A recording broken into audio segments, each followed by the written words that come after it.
Hello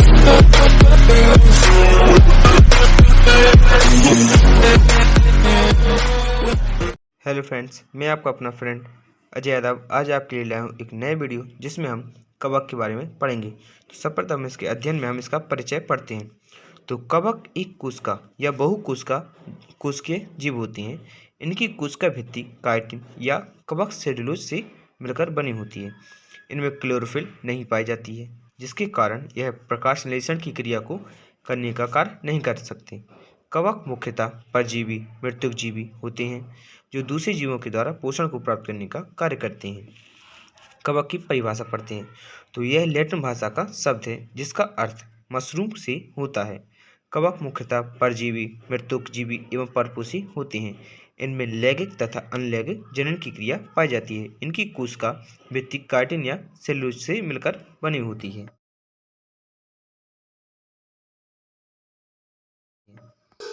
अब हम पढ़ेंगे कवक की प्राप्ति स्थान, अर्थात कवक कहाँ कहाँ पाए जाते हैं। तो मुख्यतः कवक प्रकृति में सभी स्थानों पर जैसे जल, मृदा, पेड़ पौधों आदि स्थानों पर पाए जाते हैं। इसके अलावा जीवधारियों तथा मनुष्य के पाचन प्राणी पर भी कुछ कवक पाए जाते हैं, जिनके कारण मनुष्य में विभिन्न प्रकार के रोग उत्पन्न होने का कार्य करते हैं।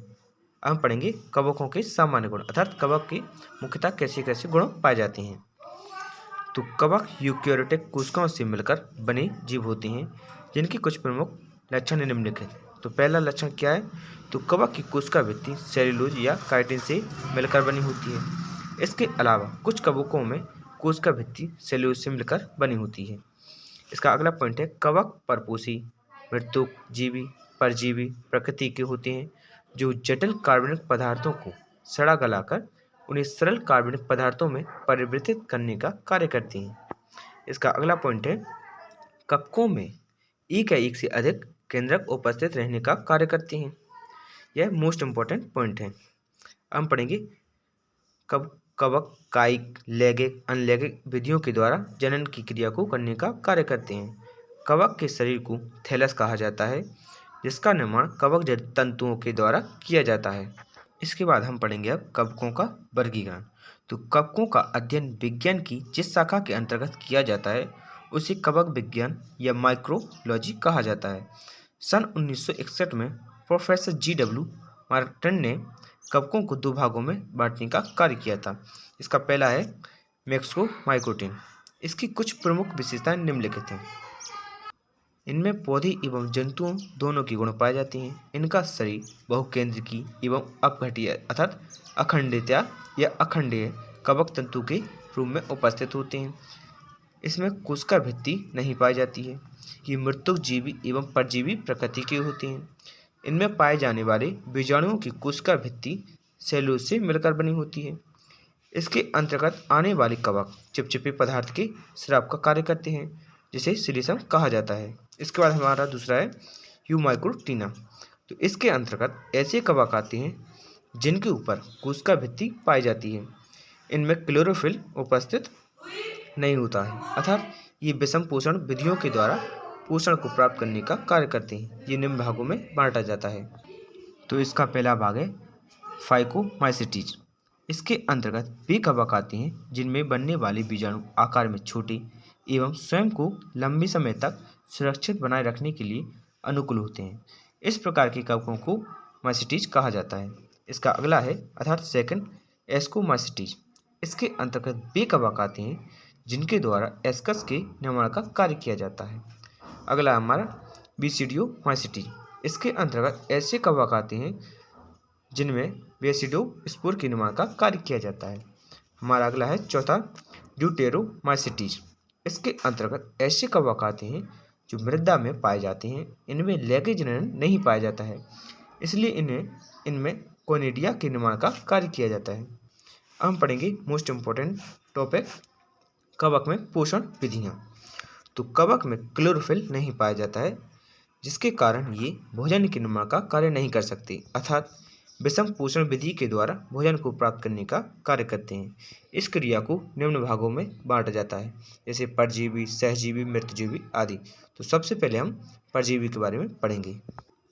परजीवी इसके अंतर्गत ऐसे जीव आते हैं जो पेड़ पौधों एवं जंतुओं के माध्यम से पोषण को प्राप्त करने का कार्य करते हैं।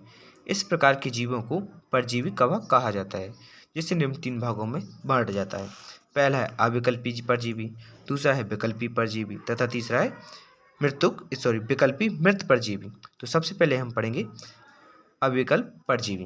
तो इसके अंतर्गत ऐसे कवक आने का कार्य करते हैं जो पोषी जीव को समाप्त होने पर स्वयं भी नष्ट हो जाती हैं। इस प्रकार के कवक को अविकल्पी परजीवी कवक कहा जाता है, जैसे पॉक्सीनिया, पेनोस्पोरा आदि। अगला है हमारा विकल्पी परजीवी। तो इसके अंतर्गत ऐसे कवक आते हैं जो पोषी के समाप्त होने पर भी स्वयं को जीवित बनाए रखने का कार्य कर सकते हैं और अन्य विधियों के माध्यम से पोषण को प्राप्त करने का कार्य करते हैं। इस प्रकार के कवक को विकल्पी परजीवी कवक कहा जाता है। उदाहरण के रूप में फ्यूजेरियम आदि। हम पढ़ेंगे विकल्पी मृत जीवी। तो इसके अंतर्गत ऐसे कवक आते हैं जो मृत पदार्थों से पोषण को प्राप्त करने का कार्य करते हैं। ये कवक मुख्य रूप से परजीवी प्रकृति के होते हैं। उदाहरण के रूप में स्मृत। अब हम पढ़ेंगे कवकों के पोषण के अंतर्गत मृत जीवी। तो इसके अंतर्गत ऐसे कवक आते हैं जो मरे हुए जीवों को अवशेषी भागों में उपस्थित जटिल कार्बनिक पदार्थों को सरल कार्बनिक पदार्थों में परिवर्तित करने का कार्य करते हैं। इस प्रकार के कवकों को मृत जीवी कवक कहा जाता है। उदाहरण के रूप में म्यूकर, पेनिसिलियम आदि। हम पढ़ेंगे सहजीवी। तो इसके अंतर्गत ऐसे जीव आते हैं या ऐसे कवक आते हैं जो दूसरे जीवों के साथ रहकर अपनी क्रियाओं के द्वारा दूसरे जीवों को लाभ पहुंचाने का कार्य करते हैं। इस प्रकार के कवकों को सहजीवी कवक कहा जाता है। उदाहरण के रूप में माइकोराइजा। अब हम पढ़ेंगे कवकों के अंतर्गत एक मोस्ट ही इम्पोर्टेंट टॉपिक, कवकों में प्रजनन। तो कवकों में होने वाली जनन की क्रिया को निम्न 3 भागों में बांटा जाता है।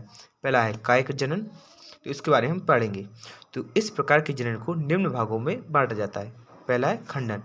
तो इस क्रिया के अंतर्गत आने वाले कवक तंतु छोटे छोटे भागों में टूट जाते हैं और टूटे हुए भागों के द्वारा नए कवक के निर्माण का कार्य किया जाता है। इस क्रिया को खंडन की क्रिया कहा जाता है। उदाहरण के रूप में राइजोपस, स्पाइजलस, म्यूकर आदि।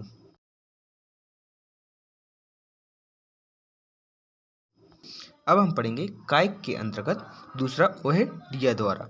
इस प्रकार के कवक में कवक तंतु के शरीर पर गोल अंडाकार संरचनाएं बनने का कार्य करती हैं, जो अनुकूल वातावरण आने पर अंकुरित होने पर नए कवकों के निर्माण का कार्य करती हैं। इस प्रकार के जनन को ओहेडिया जनन की क्रिया कहा जाता है। अब हम पढ़ेंगे कायिक जनन के अंतर्गत तीसरी विधि विखंडन। तो इस क्रिया में कवक तंतु 2 बराबर भागों में टूटने का कार्य करते हैं, जिसके प्रत्येक भाग से एक नई कोशिका के विकास का कार्य किया जाता है। इस क्रिया का विखंडन की क्रिया कहा जाता है।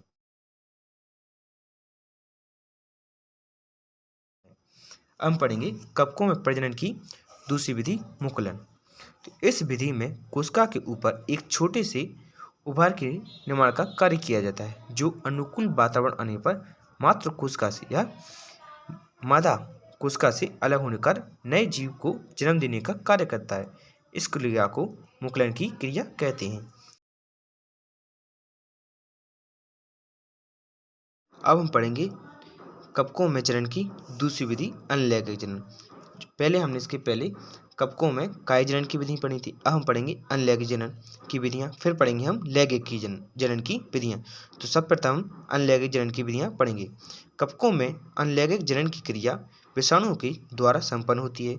इस क्रिया को निम्नलिखित 2 भागों में बांटा जाता है। तो पहली विधि है इसकी पहली विधि है बीजाणुधानी बीजाणु। यह एक थैलीनुमा संरचना होती है जिसमें अनेक छोटे छोटे बीजाणु पाए जाते हैं। अनुकूल वातावरण आने पर बीजाणु धानी फट जाती है और विषाणु या बीजाणु बाहर आकर नए बीजाणु या कवकों को जन्म देने का कार्य करते हैं। इस प्रकार के जनन को बीजाणु जनन कहा जाता है। हम पढ़ेंगे अनलैंगिक जनन की दूसरी विधि कोनिडियल द्वारा।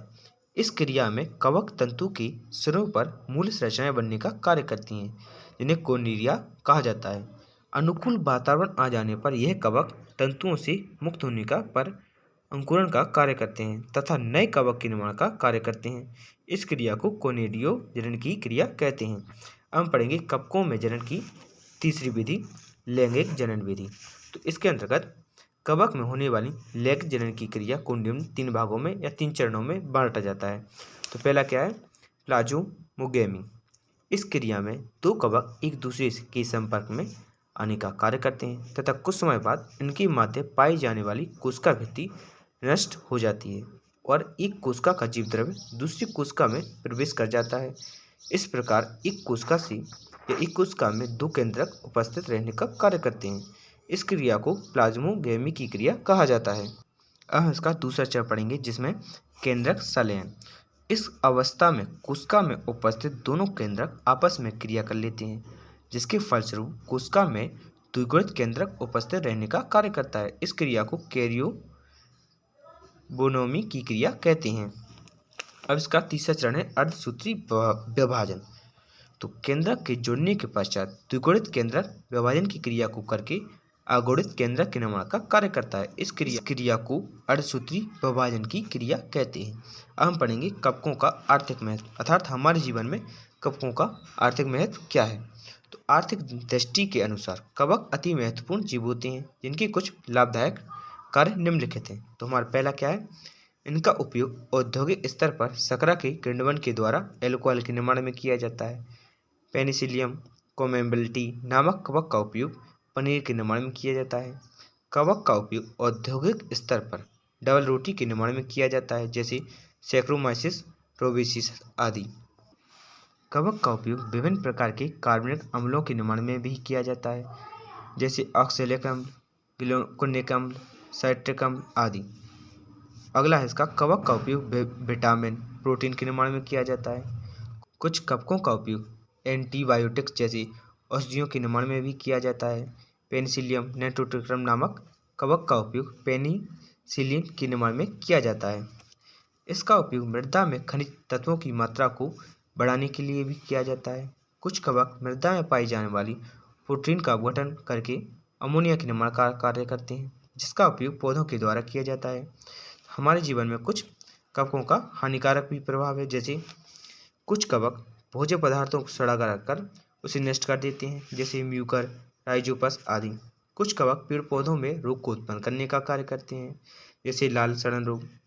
कवकों के कारण मनुष्य में विभिन्न प्रकार के रोग उत्पन्न होने का कार्य करते हैं जैसे दांत, खुजली आदि। कवक के कारण फसलों में विभिन्न प्रकार के रोग उत्पन्न होने का कार्य करते हैं, उदाहरण के रूप में जड़ सड़न, तना सड़न आदि। तो आज के लिए इतना ही। हम मिलेंगे अपनी अगली वीडियो में जिसमें हम शैवाल के बारे में अध्ययन करेंगे।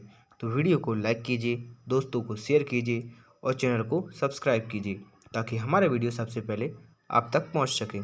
Thank you for watching my video.